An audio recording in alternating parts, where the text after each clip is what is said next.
Good morning.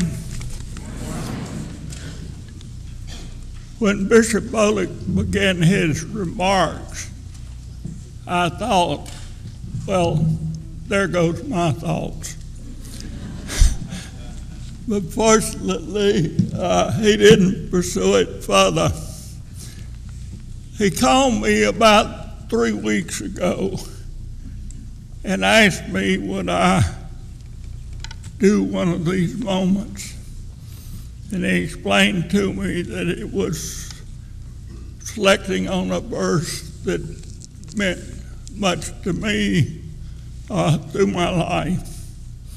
I told him Wednesday night he should have waited 2 weeks before he called, because I kind of lay awake at night when I have to make a presentation or something and think through what I'm going to begin to say. But as I thought, well, we're emphasizing the book of faith. And the whole Bible is meaningful to me. From the very beginning of Genesis, when God breathed life into Adam and Eve. In 1984, Bishop Desmond Tutu, in a sermon in Duke Chapel, reminded us that God breathes the breath of life into each of us when we are born. I thought of the Revelations, where we see the multitude gathered before the throne of the Lamb.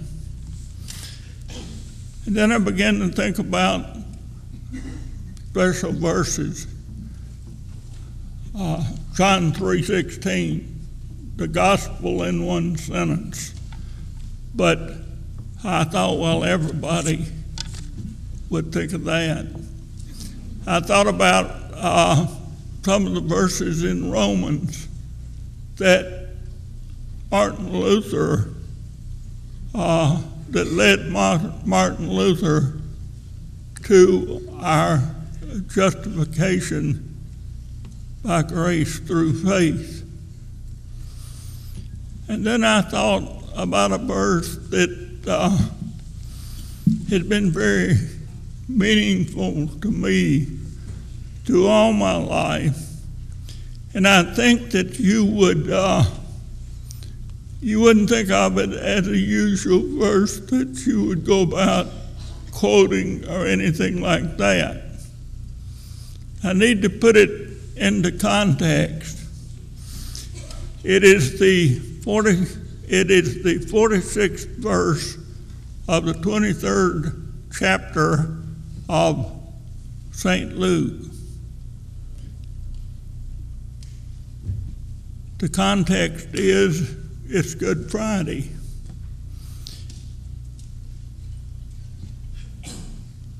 It is at Calvary. Our Savior is there on a cross between two thieves. And he, as the ninth hour approaches, this is the verse. Jesus cried out in a loud voice, "Father, into your hands I place my spirit." He said this and died. Martin Luther, in the explanation of the second article of the Apostles' Creed, grasped the full import of what this verse means. I used to could say this by heart.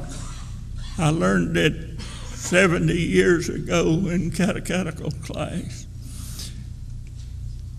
He has redeemed me a lost and condemned person, purchased and won me from all sin, from death, and from the power of the devil, not with gold or silver, but with his holy, precious blood, and his innocent suffering and death, that I may be his own and live under him in his kingdom and serve him in everlasting righteousness, innocence, and blessedness.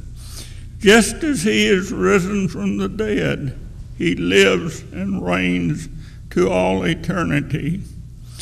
This is most certainly true. I'm a sinner. I have to live with that. But I have the knowledge that God loves me enough that he gave his son to die for me and you for the forgiveness of our sins. He declares that your sins are forgiven because of what Jesus did. I hope that one day I'm going to be standing before the throne of the Lamb with all the others, singing, "This is the feast of victory for our God. Hallelujah." Go in peace, knowing that your sins are forgiven.